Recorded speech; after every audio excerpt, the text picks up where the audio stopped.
안녕하세요. 8월 첫째 주일 예배를 드리시는 가정마다 또 우리 교우님들 초소마다 우리 주님의 위로와 또 보호하심이 늘 함께 하시기 바랍니다. 지난주에 신유석 강윤미 교우님 가정 종현이 동현이 한국으로 귀국했습니다. 그래서 잘 도착했다는 메시지를 며칠 전에 받았습니다. 다음 주부터는 주일 오후 1시 반에 줌을 통해서 화상 예배를 드립니다. 이렇게 녹화된 것을 올리고 그러니까 서로 그 아이 컨택이나 또 여러분들 얼굴을 뵙지 못하고 하는 데서 생기는 그런 결핍들을 어떻게 조금이라도 메워보기 위해서 그렇게 합니다. 거기 zoom.usa에 들어오시면은 거기 들어올 수 있는 미팅 아이디 넘버하고 그리고 비밀번호가 있습니다. 5분 전까지 입장해 주시기 바랍니다. 그래서 주보는 금요일 자정까지 여전히 페이스북을 통해서 또 그리고 여러분 이메일로 보내드립니다. 그 예배 영상은 교회 웹사이트나 페이스북 그리고 유튜브 등에 이제부터는 주일 오후에 그렇게 올려드립니다. 화상 성경 공부가 진행 중입니다. 줌을 통해서 주일 오후 7시에 구약 민수기를 강의하고 있습니다. 거기도 아이디 넘버와 패스워드가 여러분들 주보에 올라 있습니다. 현장 예배는 잠정적으로 8월 30일 오후 3시에 시작되는 것으로 그렇게 저희들이 기대하고 있습니다. 2차 감염이 지금 빠르게 확산되고 있습니다. 외출하실 때는 마스크 착용하시고 거리 두기를 이미대로 꼭 유지하시기 바랍니다. 그리고 가급적이면 외출을 자제하시고 외출 후에는 비누로 손을 깨끗이 그렇게 씻으시기 바랍니다. 미국 교회 직원으로 저희와 아주 가까이 지내던 탐이 전립선 암에 걸렸습니다. 그래서 여러분의 기도와 도움이 필요합니다. 구제 헌금으로 돕기 원하시는 분은 헌금을 내실 때 구제 헌금에 표시해 주시면 수합해서 그렇게 전달하도록 하겠습니다. 오늘 하나님 말씀은 사도행전 27장 18절부터 26절까지 말씀입니다. 제가 세 번역으로 읽겠습니다. 우리는 폭풍에 몹시 시달리고 있었는데 다음날 선원들은 짐을 바다에 내던졌고 사흘째 날에는 자기네들 손으로 배 장비마저 내버렸다. 여러 날 동안 해도 별도 보이지 않고 거센 바람만이 심하게 불었으므로 우리는 살아남으리라는 희망을 점점 잃었다. 사람들은 오랫동안 아무것도 먹지 못하고 있었다. 그때 바울이 이렇게 말하였다. 여러분은 내 말을 듣고 크레타에서 출항하지 않았어야 했습니다. 그랬으면 이런 재난과 손실은 당하지 않았을 것입니다. 그러나 이제 나는 여러분에게 권합니다. 기운을 내십시오. 이 배만 잃을 뿐 여러분 가운데 한 사람도 목숨을 잃지는 않을 것입니다. 바로 지난밤에 나의 주님이시오 내가 섬기는 분이신 하나님의 천사가 내 곁에 서서 바울아 두려워하지 말아라. 너는 반드시 황제 앞에 서야 한다. 보아라 하나님께서는 너와 함께 타고 가는 모든 사람의 안전을 너에게 맡겨주셨다 하고 말씀하셨습니다. 그러므로 여러분 힘을 내십시오. 나는 하나님께서 나에게 말씀하신 그대로 되리라고 믿습니다. 우리는 반드시 어떤 섬으로 밀려가 닿게 될 것입니다. 기도하겠습니다. 성령 하나님, 우리들이 듣는 그리고 우리들이 읽고 우리들이 주님의 음성을 친히 듣기 원하는 이 말씀에 성령께서 친히 감동하시고 구도자들과 또 살아가는 주의 백성들로 하여금 주님의 그 기쁜 소식을 듣고 저희 심령의 어두운 것이 밝아지며 저희들이 주님의 손에 들려서 다듬어져가는 귀한 시간 되도록 이 시간을 친히 주장해 주시옵소서. 마른 막대기만 또 못한 것은 주님 십자가 뒤에 가리시고 주님만이 우뚝 드러나게 하시고 우리 주님의 음성만이 우리들의 심령을 가득 채우는 시간 되도록 이 시간 온전히 주장해 주시옵소서. 예수님 이름으로 기도합니다. 아멘.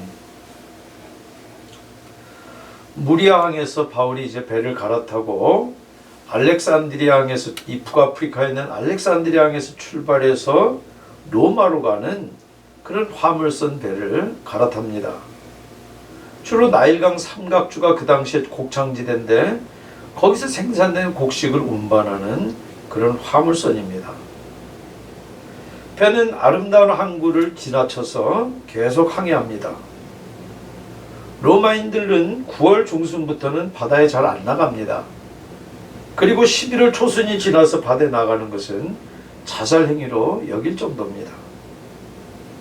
그러나 지금 아름다운 항구는 겨울을 나기가 불편해서 크레타 섬의 서편 쪽에 있는 베닉스에서 겨울을 나기 위해서 항해를 계속합니다. 처음에는 순한 남풍이 불어서 순항을 합니다.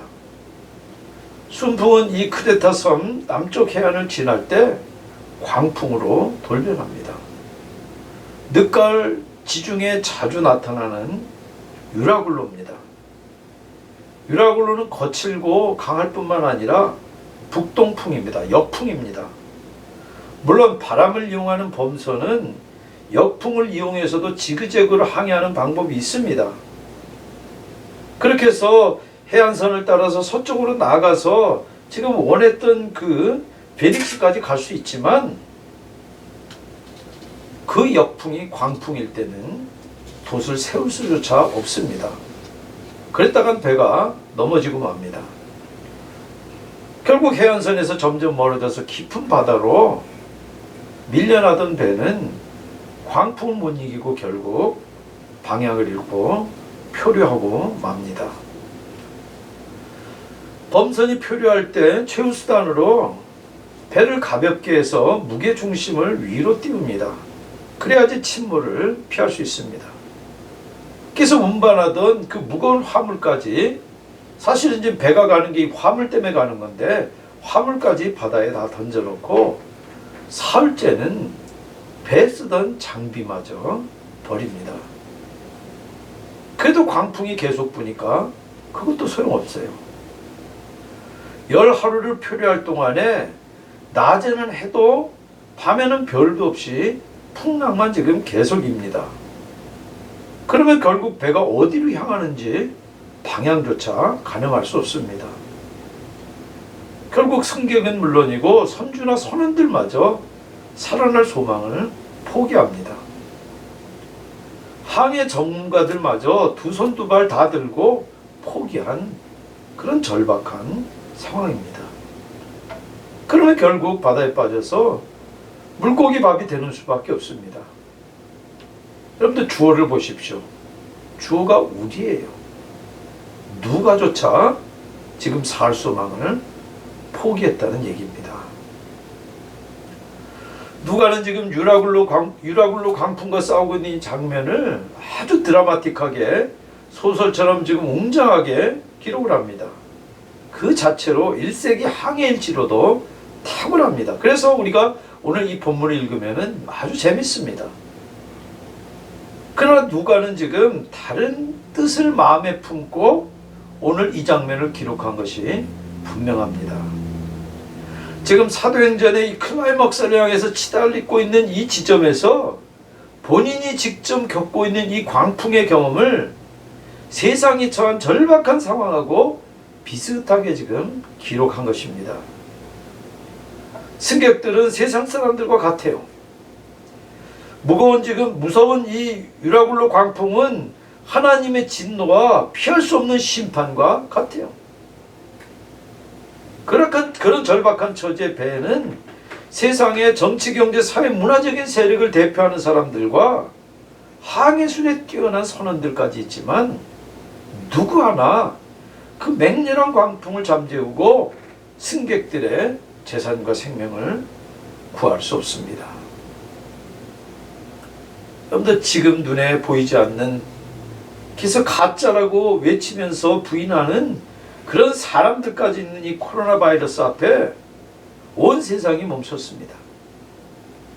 세상 모든 문제 해결해서 잘 사는 나라 만들겠다고 약속하고 정권 잡은 사람들이 세상을 지금 더 엉망으로 만들어버렸어요.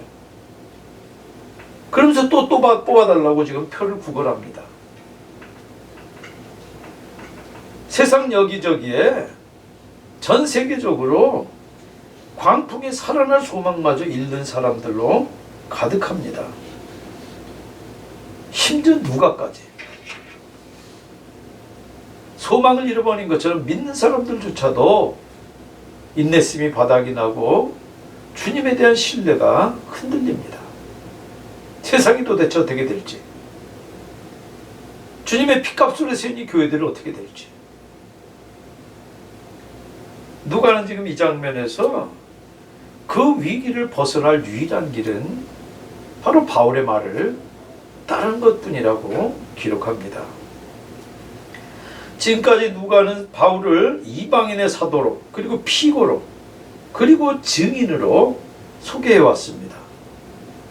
그런데 오늘 누가는 바울을 전혀 딴 모습으로 지금 기록합니다.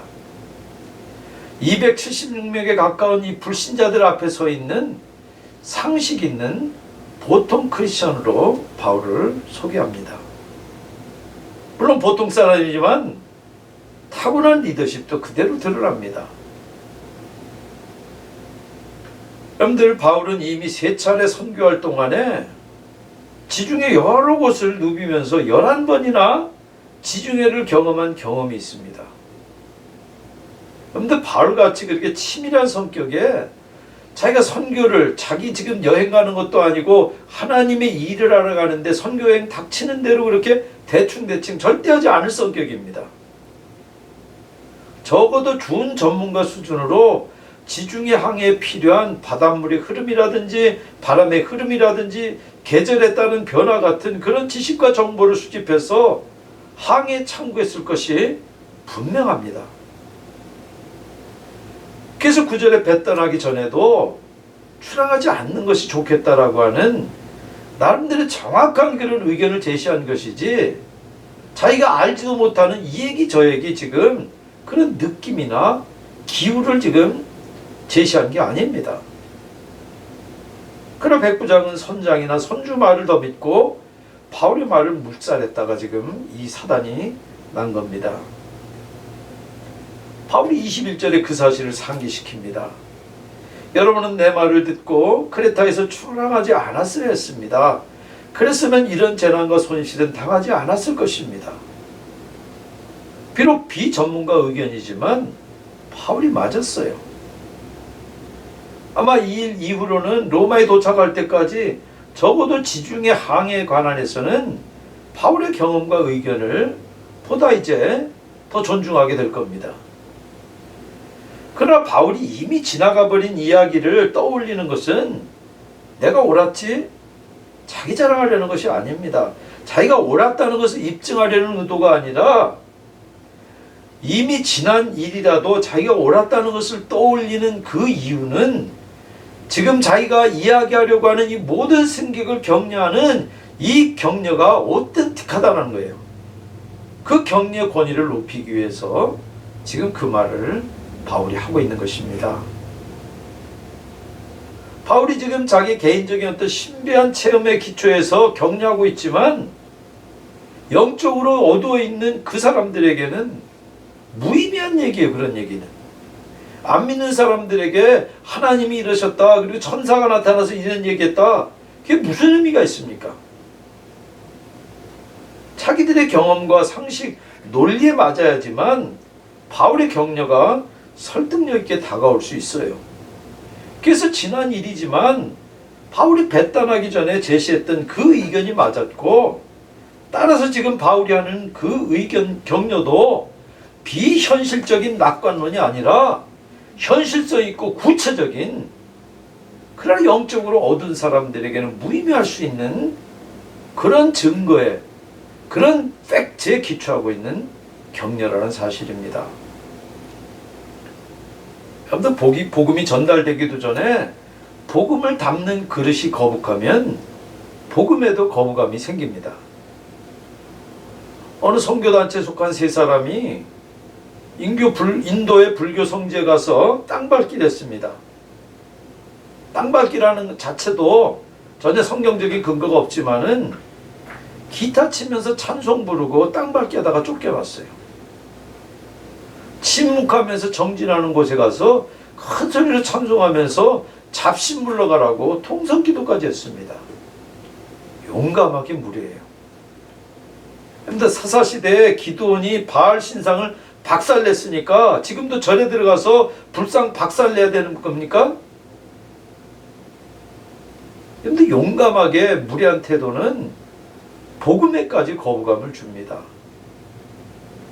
코란이냐 칼이냐 그런 배타적인 태도가 아니라 지금 바울처럼 복음이 필요한 사람들의 눈높이에 맞춘 그런 접근이 필요합니다. 우리가 어느 부분에 가서는 결국 인격적으로 주님을 만난 개인적인 체험을 말할 수밖에 없어요. 그러나 설령 그런 경험이라 할지라도 논리학 표현 수준을 듣는 사람의 눈높이에 맞출 필요가 있는 것입니다. 우리가 의식적으로 그런 노력을 하지 않으면 우리가 복음을 전한답시고 교회 문화나 심지어 세속 문화를 전달하기가 십상입니다. 그런데 한국 선교사들이 아프리카에 가서 태권도나 한국식 통성기도 가르치는 것이 복음하고 무슨 상관이 있습니까? 과거에 서양 선교사들이 한국 문화를 미개하게 여겼어요. 그래서 서양 문화를 마치 복음인 것처럼 그렇게 해서 우리가 예수를 따르려면 서양 문화도 따라야 되는 것처럼 그렇게 가르치는 것하고 뭐가 다릅니까? 이제는 선교에서도 많이 반성하고 있는 임페리얼리즘입니다. 제국주의적인 선교예요. 우리가 바울에게서 주의 깊게 배울 필요가 있는 부분입니다. 바울의 이 격려를 읽어보면 카리스마가 있습니다. 두 번이나 22절, 25절에 모든 승격하고 지금 뱃사람들에게 지쳐서 지금 소망을 다 잃어버리고 먹지도 못하고 식음을 전폐하고 죽을 때만 기다리고 있는 사람들에게 기운을 내십시오. 힘을 내십시오. 그렇게 격려하는데 지금 바울이 무슨 근거로 그렇게 격려합니까? 그냥 기운 빠져 있으니까 기운 내세요. 다 잘 될 거예요. Everything is gonna be fine. 그런 어떤 비현실적인 낙관론하고 뭐가 다릅니까? 만약 비현실적인 낙관론이라면은 낙관했던 것이 좌절될 때 오는 그 절망에는 아무 대책이 없습니다. 그래서 낙관론보다도 더 나쁜 것이 비관론보다도 더 나쁜 것이 비현실적인 낙관론이에요. 구원파가 집단으로 사람을 죽였던 이 오대양 사건이나 짐 존스 사원 집단 학살이 바로 그런 비현실적인 낙관론의 결말이에요. 막 대망하다 그것이 안 되니까 다 같이 자살한 거예요. 그런데 지금처럼 세상이 힘들수록 그런 비현실적인 낙관론에 빠지기 쉽습니다. 이틀 전에도 어느 분이 계속 저한테 전화를 해서 종말을 예언하는 어떤 권사님 유튜브 보라는 거예요. 그래서 제가 전화를 공손하게 끊었는데도 계속 메시지를 남깁니다. 그런데 비현실적인 낙관론은 결과가 좋을 때 한해서만 효과가 있습니다. 그러나 우리 믿음은 비현실적인 낙관론이 아닙니다. 따라서 결과에 매이지 않습니다. 결과에 어떻든. 그리고 그 결과는 우리가 지금 눈으로 볼 수 있는 그 결과는 그 끝이 아니에요. 그 과정 자체만으로도 충분히 가치가 있고 의미가 있기 때문에 그렇습니다. 어느 성도가 어려움 가운데서도 그 어려움이 병일 수도 있고 사업일 수도 있고 어떤 자기가 계획했던 일일 수도 있어요. 주님을 끝까지 의지하면서 싸웠어요. 그런데 결국 못 이겨냈다면은 그 성도의 싸움은 무가치하고 무의미할까요? 아니요.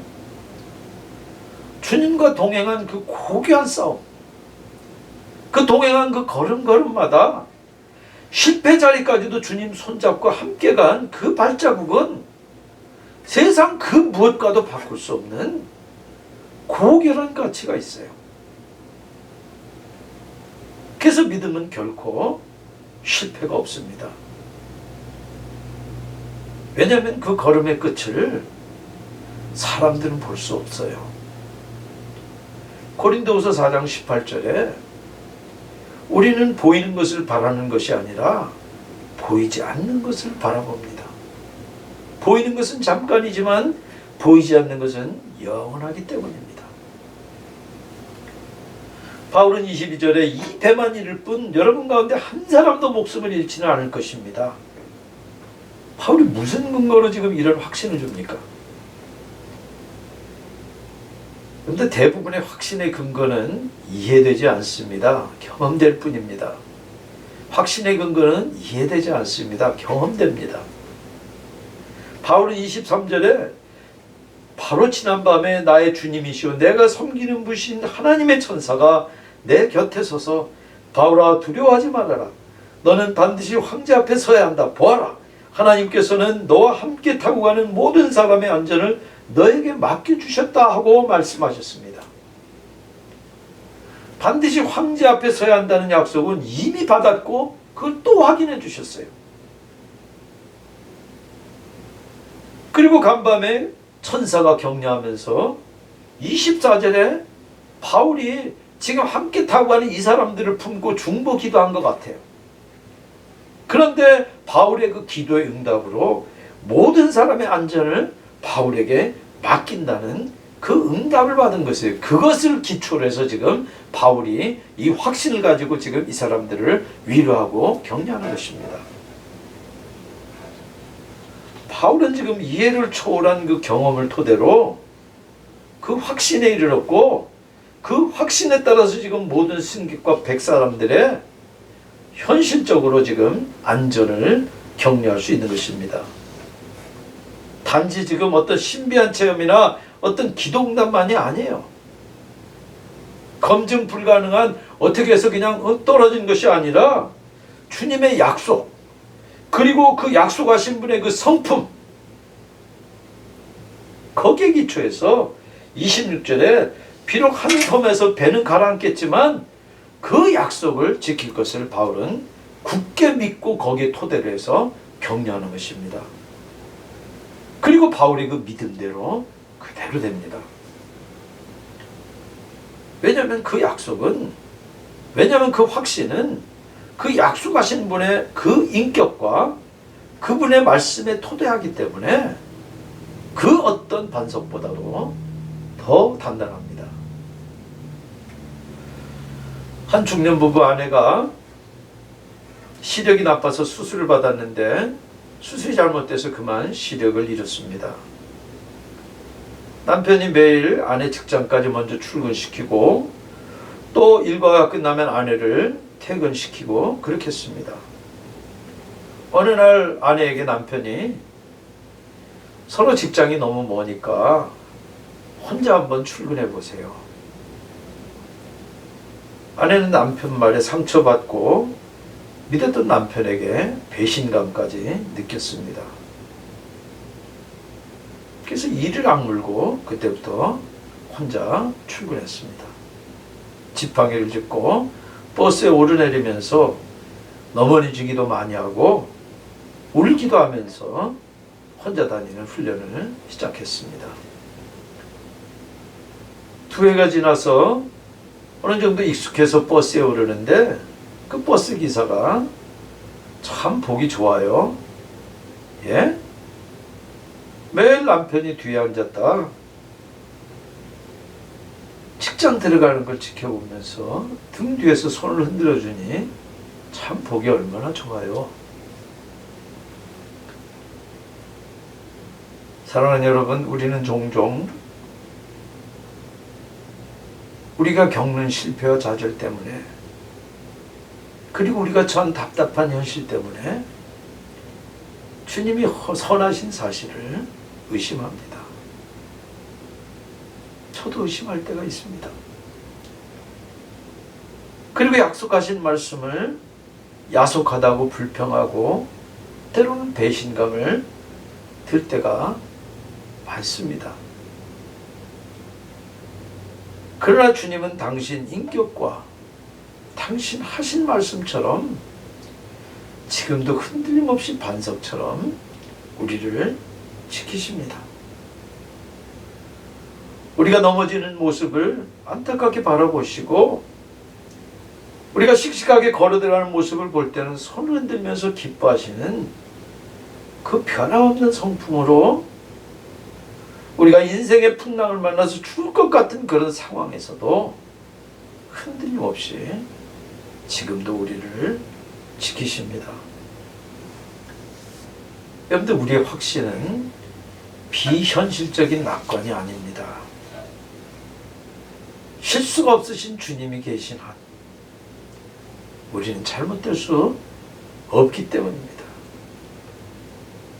히브리서 13장 3절, 보이는 것은 나타나 있는 것으로 된 것이 아닙니다. 앞으로 나타날 것도 보이지 않는 하나님 당신의 그 빈틈없는 뜻대로 됩니다. 그 신실한 그분의 말씀대로 됩니다. 주님은 지금도 여러분을 그렇게 사랑하시고 그렇게 지키십니다. 흔들림 없는 그분의 성품과 그 약속의 말씀에 튼튼히 뿌리 내리는 여러분들 다 되시기를 주님의 이름으로 축원합니다. 참 좋으신 하나님, 우리의 믿음 없음을 주님 앞에 고백하오니 주님, 우리에게 믿음을 더하시옵소서. 우리의 믿음의 눈을 열어 주님을 바라보게 하시고 주님의 어떠하심을 의지해서 주님의 그 말씀을 의지해서 우리가 넉넉히 이 세상 풍파를 이겨나가는, 그리고 마침내 승리를 쟁취하는 저희 공동체 다 되도록 주님 도와주시옵소서. 예수님 이름으로 기도합니다. 아멘. 찬송가 379장 같이 찬송하시겠습니다. 내 갈 길 멀고 밤은 깊은데 빛 되신 주, 저 온양 집을 향해 가는 길 비추소서. 내 가는 길 달지 못하나 한 걸음씩 늘 인도하소서. 이전에 방탕하게 지낼 때에 교만하여 맘대로 고집하던 이 죄인 사하소서. 내 지은 죄 다 기억 마시고 주 뜻대로 늘 주장하소서.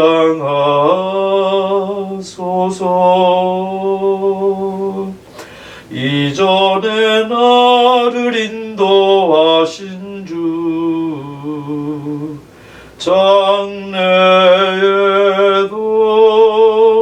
내 옆에 험산 줄령 만날 때에 도우소서.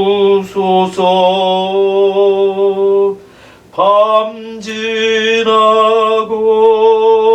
저 밝은 아침에 기쁨으로 내 주를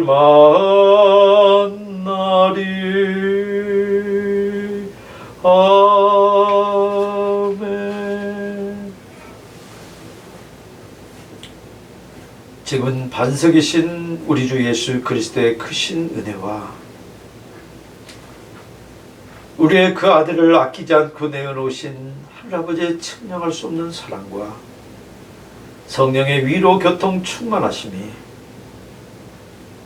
지금도 주님의 그 신실함을 의지해서 그 어떤 어려움과 난관 앞에서도 주님을 사랑하며 따라가기를 소원하는 사랑하는 주의 백성들과 구도자들과 우리 선교사님들 사역지 위에 그리고 지금도 방역 최전방에 있는 우리 의료진들 위해 지금부터 영원히 함께 하시기를 축원합니다.